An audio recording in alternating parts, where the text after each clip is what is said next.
Sejam bem-vindos a todos. É com muita alegria que eu estou aqui hoje. Fiquei muito feliz pelo convite e pela oportunidade de estar falando um pouco sobre o direito e os benefícios sociais das pessoas com doenças raras. Parece ser um direito simples, mas que para muitos ainda é desconhecido.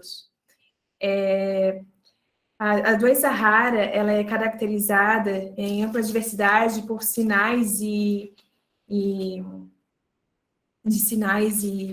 sintomas que variam de doença para doença, de doença para doença e de pessoas para pessoas, né?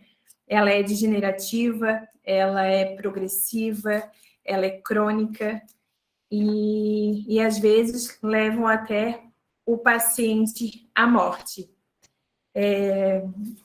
Para isso que o Estado, né, a gente busca o Estado para que ele tenha o dever de proporcionar e de providenciar políticas públicas para com que faça, né, que garanta o direito ao tratamento ao paciente com doença rara, de forma digna.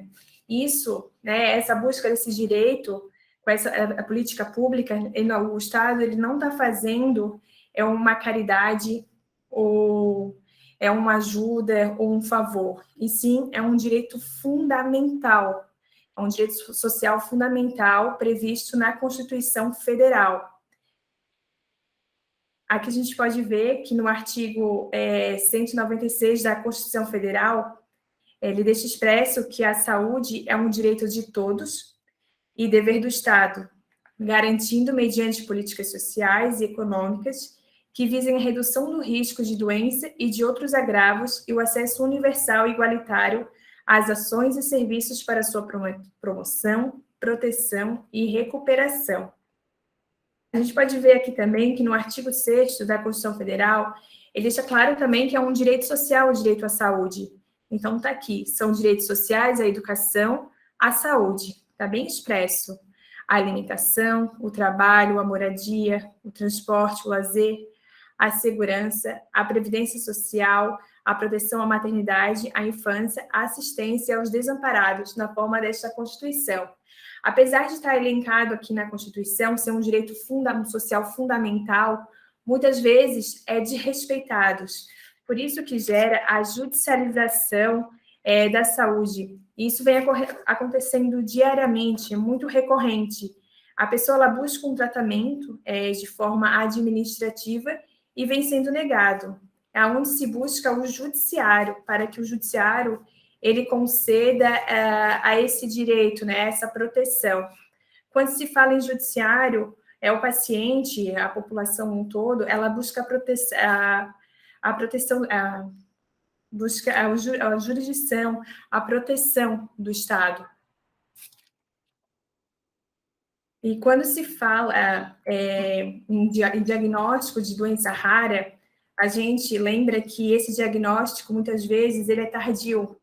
Muitas pessoas chegam até a falecer por desconhecer da doença rara, né?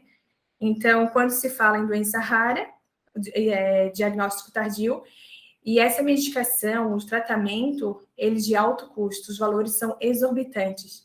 Por isso, sim, que se busca, então, o judiciário, né?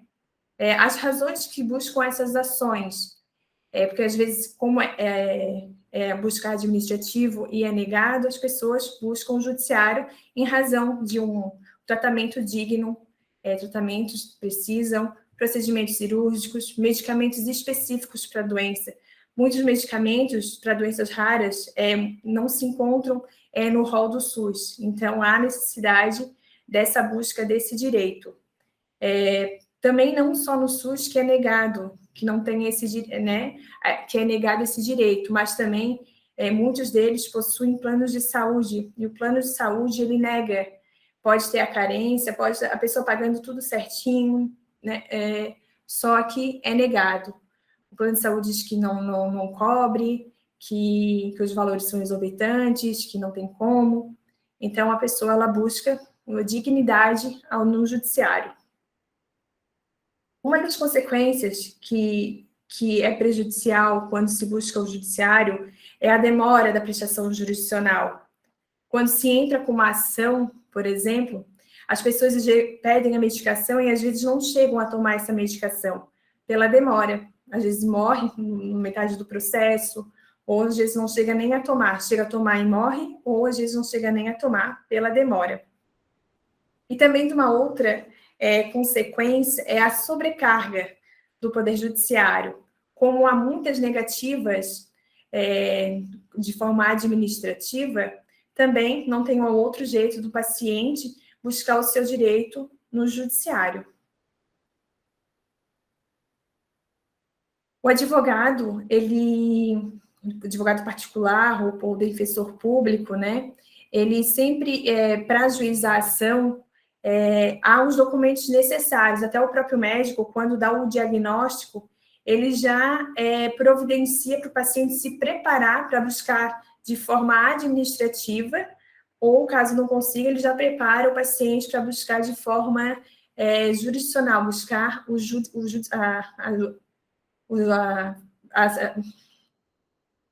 buscar o judiciário para entrar com a ação, né? Então, o médico, ele já prepara totalmente o paciente, ele já diz que a medicação é cara, já tem uma base de o que é essa medicação, se está dentro do rol do SUS ou não. Então, o médico, é muito importante o médico fazer um laudo médico que comprove a doença. Nesse laudo, tem que constar quando foi descoberto esse diagnóstico, quanto tempo o paciente já tem essa doença, a importância da medicação, qual a diferença da medicação vai fazer no corpo desse paciente. Então, é muito importante e imprescindível o laudo médico bem elaborado. Um dos documentos também muito importantes, e isso se pede durante todo o processo, é a receita médica. Por exemplo, o paciente já conseguiu a medicação no meio do processo. Às vezes, até a miligrama do que ele toma, às vezes aumenta ou às vezes diminui. Então, é importante sempre manter atualizada essa receita médica durante o processo. Na instrução já inicial, essa receita, e também durante o processo, a gente sempre solicita, né? Os exames, é primordial ter junto também, os exames que comprovam a doença, não dá para pedir algo sem comprovar. Então, o exame médico, ele é fundamental para essa jurisdição. O comprovante de renda. Por que o comprovante de renda? Como a medicação ela é cara, o paciente ele tem que comprovar de que ele é hipossuficiente. Por exemplo, uma medicação que custa 500 mil anual. Como é que uma pessoa ela vai conseguir pagar isso mensalmente? Não tem como. Então, o advogado, ele junta o comprovante de renda da familiar e diz que não tem como a pessoa, o paciente, fazer a compra dessa medicação. Um outro documento também importante, que o médico sempre encaminhar, ou caso contrário, o paciente solicitar, que é um direito dele também ter acesso, é o prontuário médico do local do tratamento, em que ele faz com declaração do tratamento. Então, nesse prontuário, vai ter quando deu entrada no hospital, quando também se descobriu o que ele está tratando atualmente, sem a medicação específica. Então, isso é primordial. Aqui eu falo da certidão negativa, né? Então, para ajuizar uma ação, há necessidade dessa certidão negativa nos órgãos municipal, no órgão estadual, para a gente poder entrar com a ação. Como é que se consegue essa certidão negativa? O paciente ele se dirige à secretaria do município ou à secretaria, né, do estado, faz o protocolo, leva o laudo, receita médica, os documentos pessoais e diz que precisa da tal medicação. E lá vai constar se tem ou não tem. Quando não tem, eles emitem uma certidão negativa. Com essa certidão negativa, é juntado no processo judicial. Em 2007, houve-se um recurso extraordinário, de uma medicação, e foi julgada em 2020, se eu não estiver enganada, e ficou determinado que durante todo o processo judicial, qualquer um que o advogado entre, tem que cumprir os 5 requisitos. E ele é fundamental para conseguir êxito. Faltando um, já prejudica um pouco o resultado, o êxito, né? Um deles é a incapacidade financeira de arcar com o custo do medicamento, que eu falei lá na frente. Então, tem que demonstrar a hipossuficiência do paciente, da renda familiar, que ela não tem condições de arcar com qualquer custo do medicamento. A demonstração da não incorporação do medicamento que não resultou de decisão expressa nos órgãos competentes. O que significa isso? É que não consta no rol do SUS esse medicamento e também não conste no CONITEC. O que é o CONITEC? É um órgão responsável que foi criado para assessorar o Ministério da Saúde em 2011. Ele tem atribuições relativas à incorporação, à exclusão, à alteração de tecnologia em saúde pelo SUS, bem como na construção ou alteração de proteção clínica ou diretrizes terapêuticas. Então, esse medicamento ele não pode constar no rol. A comprovação de eficácia do medicamento pleiteado à luz da medicina em evidência. O que significa aqui? Muitas vezes, quando se entra com a medicação, com o pedido de medicação ou tratamento, por exemplo, não tem aprovação na Anvisa, mas isso não é impeditivo de o paciente de não conseguir a medicação, né? Não tem aprovação, não tenho como solicitar, não tenho como usar essa medicação. Isso não é impeditivo. O que se pede é a evidência. Por exemplo, tem uma medicação lá nos Estados Unidos e foi aprovada pela FDA. Isso já é uma evidência. Então, a gente já vê que tem uma eficácia do medicamento no organismo do paciente. Então, é um requisito. A inexistência de substituto terapêutico incorporado pelo SUS, ou seja, que nenhuma medicação que esteja disponível não vai substituir aquele medicamento solicitado pelo médico. Se o médico lhe prescreveu, porque ele tem a certeza de que aquele medicamento vai fazer diferença no paciente, é um medicamento específico e não um substituto. Aqui o último requisito são aquelas demandas que necessariamente precisam ser feitas diretamente à União, contra a União.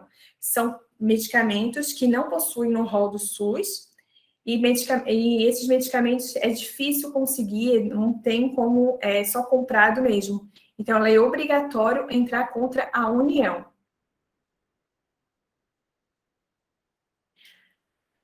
Uma das perguntas, quando o paciente ele chega ao advogado, né, ao defensor público, como é que se começa esse processo de medicação, do tratamento ou um procedimento cirúrgico?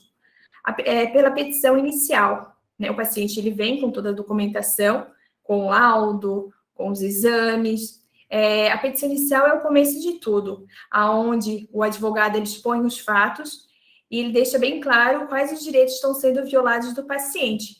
Que esse caso, por exemplo, a gente pode colocar um medicamento, ele precisa do medicamento, só que o Estado ele não está fornecendo. A tutela provisória. Quando a gente entra quando o advogado ele entra com o processo, com a petição inicial, é porque tem a urgência da medicação, tem a urgência de qualquer tratamento. Para conseguir, se pede uma tutela provisória de urgência, ou seja, é uma liminar. Então, demonstra ao juiz que tem essa necessidade e essa urgência, só que para isso também tem requisitos. E uma delas é o perigo do dano ou risco do resultado útil do processo. O que significa? Que o paciente ele não pode esperar até o final da decisão, até a sentença ou recursos, até o final do recurso. Não, ele precisa agora, urgente, sob pena de morte, então, ou de retardar mais o processo de cura dele, né? Então, tem essa necessidade, tem esse perigo do dano, não pode esperar um resultado. Então, é o perigo da demora, não tem como o paciente esperar o final do processo para conseguir a medicação, então se pede a tutela de urgência. Mas quando isso é negado, porque quando entra com esse pedido liminar, pode ocorrer que o juiz ele não conceda essa tutela. Ele prefere que o paciente passe por uma perícia médica, pelo um perito, é nomeado pelo próprio judiciário. Então, pode ocorrer isso, o paciente ele tem que se dirigir ao judiciário, passar pelo médico, mostrar todos os exames, o médico ele avalia, que seria um médico especialista na área, por exemplo, uma doença de Fabry, seria pelo nefrologista. Então, ele sim analisaria faria essa perícia, né? Então, quando isso é negado, também o advogado ele também tem um outro recurso para fazer entre eles. Não vai, não consigo a tutela, perdeu sua esperança. Não significa que perdeu o processo, tampouco, talvez não vai ser concedido provisoriamente, né? Então, tem-se um recurso chamado agravo de instrumento. Então, tem um outro juiz, segundo grau, que irá analisar essa urgência. Muitas vezes, ele é concedido em segundo grau. Concedeu esse processo, ele volta para o primeiro grau. É citado o Estado. Quando eu falo Estado, significa o município, o Estado ou a União.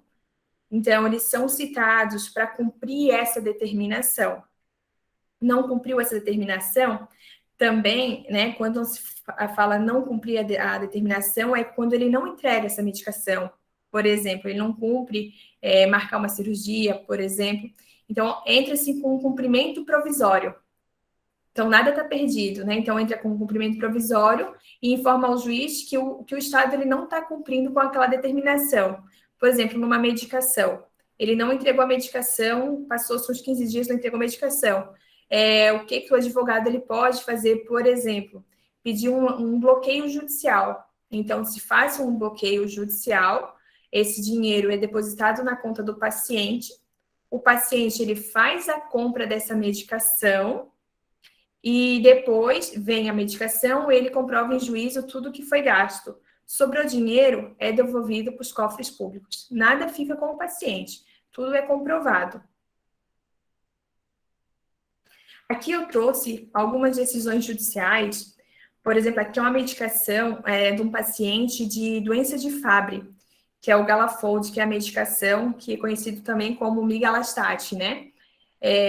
A paciente, aqui eu vou ler para vocês, trata-se de uma ação de rito comum com um pedido de tutela provisória. Então, foi o que eu falei ali, né? Então, um pedido liminar, ajuizada, né, por fulano de tal, em face da União e Estado de São Paulo, visando a obtenção do provimento jurisdicional que garanta à autora o fornecimento gratuito do medicamento Galafold. Então, aqui foi concedido, antes exposto, julgo procedente o pedido para condenar a parte ré a fornecer a medicação Galafold. Então, aqui foi concedida a medicação para paciente.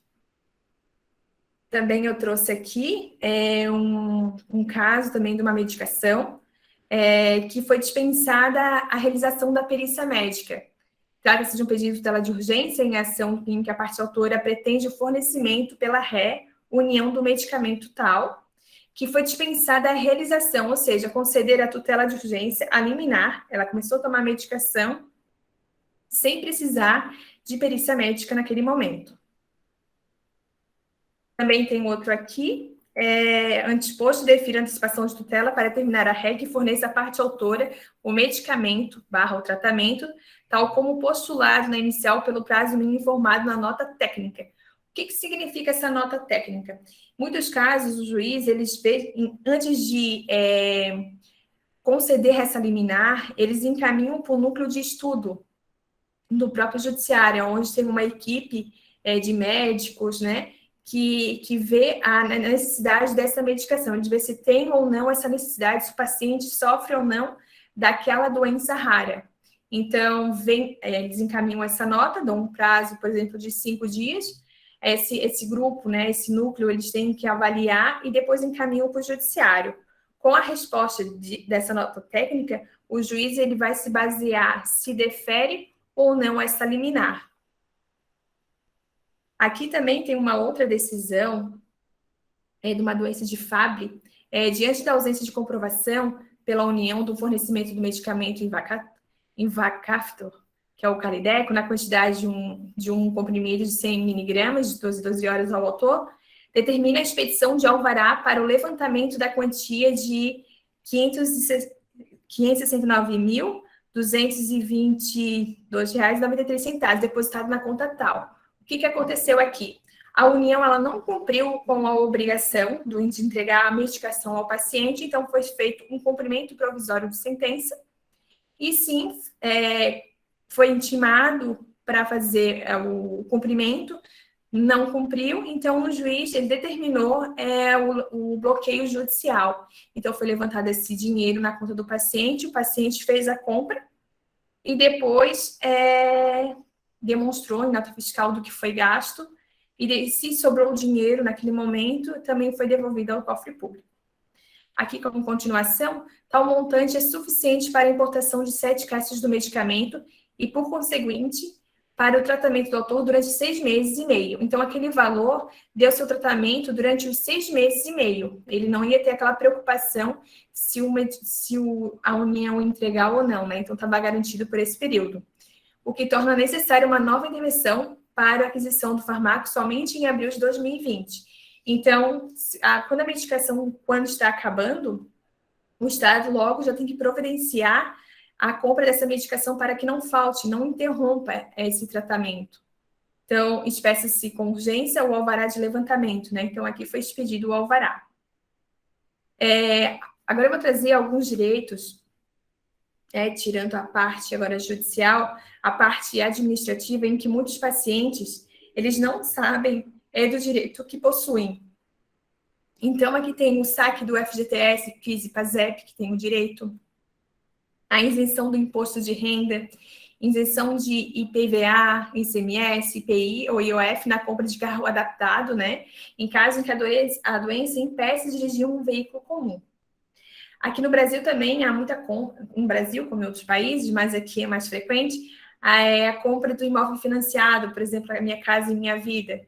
Então, comprovando a doença por laudo e exames médicos, também consegue-se a quitação do imóvel financiado.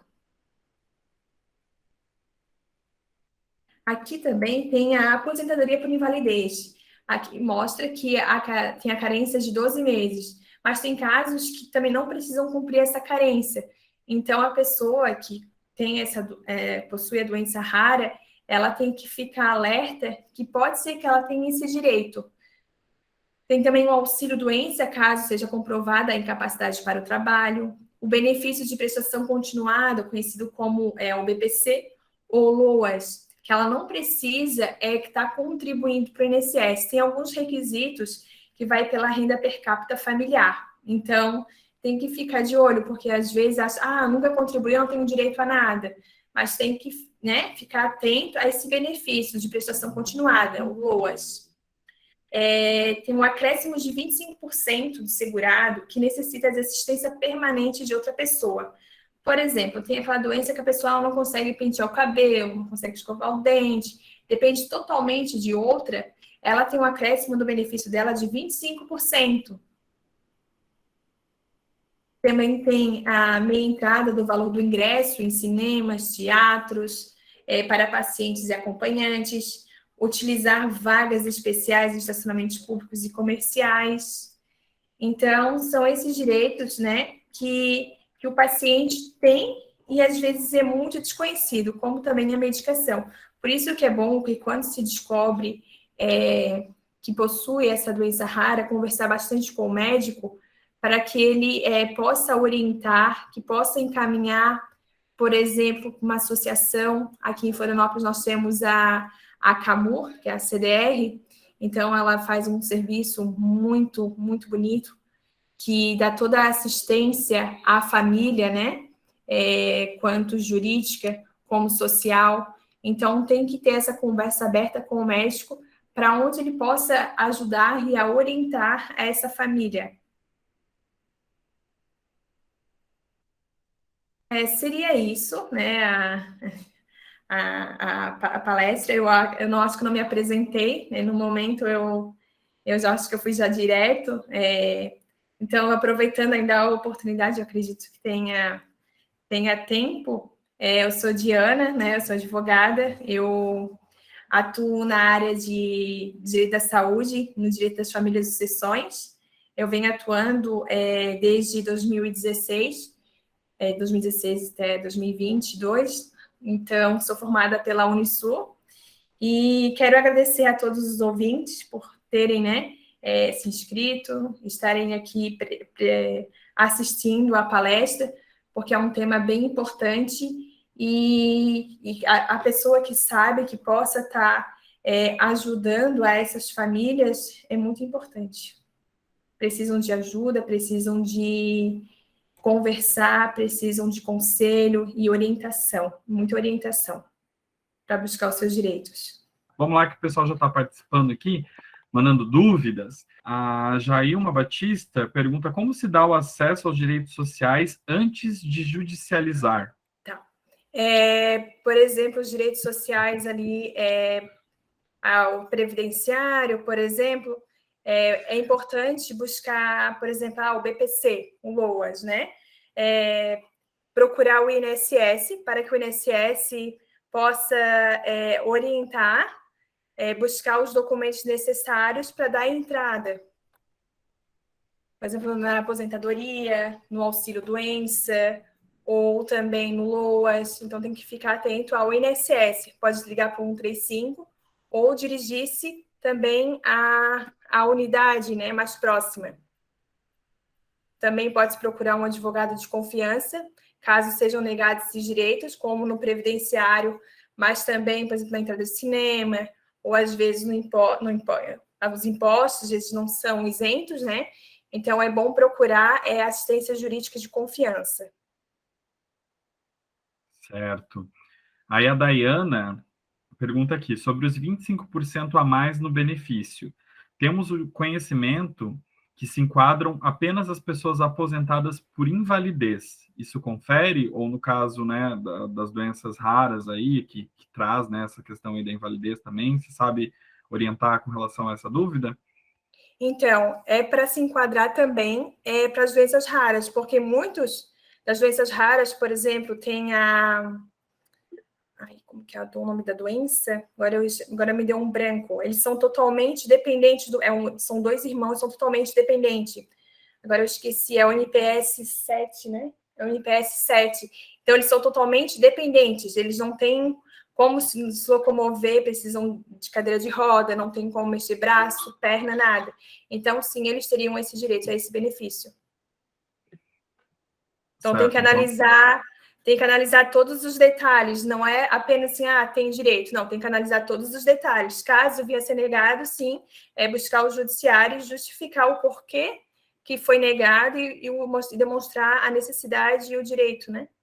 Como você colocou ali na sua apresentação, justificar, né? Tudo com laudo, com os exames, enfim, com os encaminhamentos corretinhos, né? Tudo por prova, né? Não tem como buscar um direito sem provar.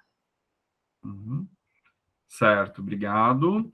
Nádia perguntou aqui, complementando a pergunta da Dayana, no caso de uma professora aposentada por tempo de serviço, posteriormente diagnosticada com Parkinson, totalmente dependente de terceiros, ela poderia requerer aí esses 25% de aumento no auxílio? Acredito que sim. Eu não sou especialista em direito previdenciário, né? Eu acredito que isso tem que ser consultado. Mas a lei, ela fala que quando a pessoa, né, ela tem não consegue se mobilizar, que ela é totalmente dependente, por exemplo, ali como eu falei, escovar o cabelo, escovar os dentes, de colocar a roupa, que eu falei do paciente lá de MPS 7, que é cadeirante, né? Eu não posso mostrar foto porque, né, é proibido, né? Mas sim, ele se encaixa e ela demonstrando ali, sim, também encaixaria. Mas seria bom conversar com um especialista em direito previdenciário, né? Para sanar bem essa dúvida. E até também para solicitar esse acréscimo. Certo, a Nádia aqui já agradeceu a sua resposta. Acho que veio aqui uma pergunta. Ou é um complemento que, tá. A Helenice trouxe aqui um conteúdo do que a lei diz, né? A lei traz referente ao acréscimo de 25% nos seguintes critérios: cegueira total, perda de no mínimo 9 dedos das mãos, paralisia dos 2 membros superiores ou inferiores, perda dos membros inferiores acima dos pés, quando a prótese for impossível, perda de uma das mãos e de 2 pés, ainda que a prótese seja possível, perda de um membro superior e outro inferior, quando a prótese for impossível, alteração das faculdades mentais com grave perturbação na vida orgânica e social, acho que aí enquadra bastante a questão do Parkinson, do Alzheimer, né, essas doenças degenerativas do sistema nervoso central, doença que exige a permanência contínua no leito, né, acho que os casos aí de pessoas que ficam, enfim, né, acamadas, incapacidade permanente para as atividades da vida diária, né, costumeiras, Isso, que enfim, para tudo seria... isso. Então, se encaixaria. Uhum. Então, tá ali o que a lei prevê, que são questões assim que são um pouco mais complexas, consideradas burocracias, né? Mas que, se incompreendidas no momento certo, né? Eu sei que certas situações não tem como você se antever, né? Mas para essas doenças, acho que são degenerativas, por exemplo, que sabe que elas vão evoluir, E né? vão evoluir, tem que... E adiantar também nesse processo para em busca dos direitos e ir já guardando as provas, né, os materiais, laudos, enfim, tudo que vai poder ser anexado, né, no processo. Infelizmente, há muito desconhecimento. Quando se chega, né, ao advogado da sua confiança, o advogado ele tem que alertar sobre esse direito, porque às vezes só busca-se o tratamento em si, a medicação, e às vezes o paciente, né, quem tem essa doença, por exemplo, o filho que tem, às vezes o pai ou a mãe fica impedido de trabalhar e cuidar exclusivamente daquele filho, né? Então, ele não tem como ter renda. Então, tem-se o direito, né? Tem que analisar bem o direito previdenciário, por exemplo, ali o LOAS. Então, tem que ficar atento a esses benefícios, porque não é divulgado, é uma coisa que não é divulgada. Então, tem que ficar alerta. Certo.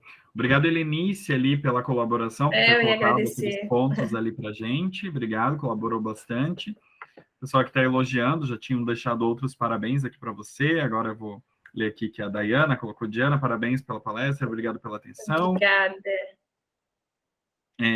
A Helenice Maria Mendes, ela é assistente social do NASF-AB, do programa Melhor em Casa, e também é nomeada como perita assistente social em alguns casos. Legal. A contribuição é multidisciplinar nessas questões. Vamos ver se ela vai complementar com alguma outra questão ou, né, mais informações aí. Vamos aguardar um pouquinho. Com certeza, Pessoal, então, pode falar. Com certeza, a Helenice, ela presencia bastante casos, assim, né? E com o conhecimento dela, ela consegue também passar às famílias a esses direitos que para muitos são muito desconhecidos. As questões legais aí são um imbróglio para muita gente, para praticamente todos nós, né? Até para as áreas do próprio direito, como se ramifica bastante, né? Sim, porque já é muito desgastante buscar o tratamento em si, já para muitos é uma humilhação, porque vai no administrativo, é negado, tem aquela frustração, busca o judiciário, depois tem que ajuizar mais uma ação, porque às vezes foi negado na Previdência Social, por exemplo. Então, às vezes, preferem deixar de lado, de buscar o seu direito para não se frustrar mais, não se incomodar ou perder tempo. Tem essa questão aí do incômodo, do estresse, e também a gente tem que explicar, né, comentar que algumas dessas burocracias, elas existem, são mecanismos, né, para também que o direito seja assegurado para realmente quem necessita desse direito, né, para que não vire um problema para o próprio sistema de saúde, né, para o SUS, enfim. Então, em certas instâncias, há uma, entre aspas, dificuldade, mas é para que todas essas questões sejam realmente comprovadas, porque a gente sabe que tem intencionalidades, enfim. Vamos lá. A Helenice Maria Mendes. Ah, tá. É por isso que ela está compartilhando a informação, pois além da avaliação da perícia médica, também passam por avaliação do perito de assistente social, né? Principalmente nos casos que envolvem a Justiça Federal, nos casos que aí vão envolver o INSS, aquelas questões que você colocou, Isso. né? Vulnerabilidade social. Tem casos também que às vezes não fica tão comprovada a hipossuficiência da renda familiar, às vezes é indicado até para o Estado, né? Pede que seja avaliado na residência, o assistente social vai ter a residência, faz uma avaliação de como que é a casa, se tem carro financiado, como que é a estrutura familiar, então tem também toda essa avaliação da assistência social. É difícil ver, mas tem alguns casos que a gente presencia. Aí a Helenice aqui colocou que é imprescindível essa temática, pois o reconhecimento promove acesso de direitos. Essa é uma das nossas premissas aí, ou ideias, né, já promovendo esse tipo de atividade também aqui junto aos profissionais de saúde, que aí também já ficam mais antenados, mais ligados em situações assim, para também já orientar, já buscar também apoio, né, Sim. junto aí às suas organizações, seja das equipes ou nos níveis dentro da Secretaria Municipal, Estadual ou do Ministério da Saúde, enfim, para estar orientando, saber, né, a pessoa chegar para pelo menos encaminhar para onde ela ir e ajudar a diminuir, né, encurtar essas burocracias ou esse estresse das famílias, etc. Aí as doenças raras aqui, né, acho que o pessoal da SES. Diana, quando for uma doença que exija permanência contínua no leito, necessitando de home care, pode-se entrar com pedido judicial também? Sim, pode. Tem que pedir o administrativo, sendo negado, sim, o judicial. A gente tem um exemplo da doença. Me deu um branco, mas pode se pedir judicialmente. Eu ia dar um exemplo de uma que foi bem isso, da AME. Isso mesmo. Que daí também tem toda uma estrutura, né? Teve o caso lá dos irmãos, que tem toda uma estrutura hospitalar dentro de casa. Então, pode se pedir, sim, judicialmente, porque é muito caro. Não é qualquer pessoa, não é qualquer família que consiga manter isso com renda própria. Então, tem ajuda do próprio judiciário. A Daniele Monlor aqui colocou que esse home care não seria o serviço de atenção domiciliar? Sim, sim. Seria assistência domiciliar. O Estado ele também tem a obrigação de também estar auxiliando nisso. Negou administrativamente, ele busca seu judiciário para cumprir com isso. É que aqui eu acho, só eu não sei aí, mas eu não sei se a gente está falando da mesma questão, porque daí a Daniele colocou aqui porque tem no SUS, tem sim também o acompanhamento domiciliar, ou enfim, mas eu acho Sim, que não se também. enquadra na mesma situação das doenças raras, porque as doenças raras é bastante particular, né, e aí exigem determinados tratamentos ou equipamentos profissionais, enfim, são questões mais complexas, mas eu aqui estou falando daquilo que eu acho que só que existe uma diferenciação de tratamentos daquilo que é oferecido até pela própria rede da atenção primária, enfim. Sim. Sim, é toda uma análise, né? Tem que ver como é que é o grau dessa, porque tem a doença rara e a ultra rara, então tem que analisar bem qual é a necessidade, na verdade, o que precisa para manter aquele paciente bem e a qualidade dele de vida boa, né? Então tem que analisar isso tudo. Sim, existe, como a Helenice colocou aqui, alguns programas, né? Por exemplo, o programa Melhor em Casa, que já prevê, né? Que já tenta prever ou providenciar determinados tratamentos específicos mais para as doenças raras. Em algumas questões são, né? Como o nome já traz, são raras, e aí exigem certas questões que fogem até do que os programas em si projetam, Sim. enfim, né? Delimitam, daí precisa realmente de outros meios, enfim. Vou retomar aqui que tem mais dúvida, talvez. Ah, tá. E a Helenice colocou aqui, que acho importante complementar que, nos casos iniciais de negativa da solicitação do INSS, há a possibilidade de solicitar a avaliação da junta médica e, posteriormente, em caso de negativa, recorrer judicialmente. Muitos acabam parando na negativa inicial na do negativa INSS. do INSS. O INSS negou, acabou o direito. Não, pode-se buscar o judiciário, tá? Infelizmente, também é desconhecido, o INSS também ele não orienta. Você pode buscar o judiciário porque foi negado por aqui. Mas se busca sim. Diana, vamos encerrar contigo. Esse final aqui, fazer um encerramento, pode reforçar algo que você tenha dito ou dar alguma outra orientação que você, porventura, tenha passado mais rápido na tua apresentação, fica à vontade. Ou só finalizar. Vou finalizar, então. Eu quero agradecer a todos que participaram. Gostei muito da interação. Eu não imaginava que fosse tão bom, tão gratificante de estar aqui.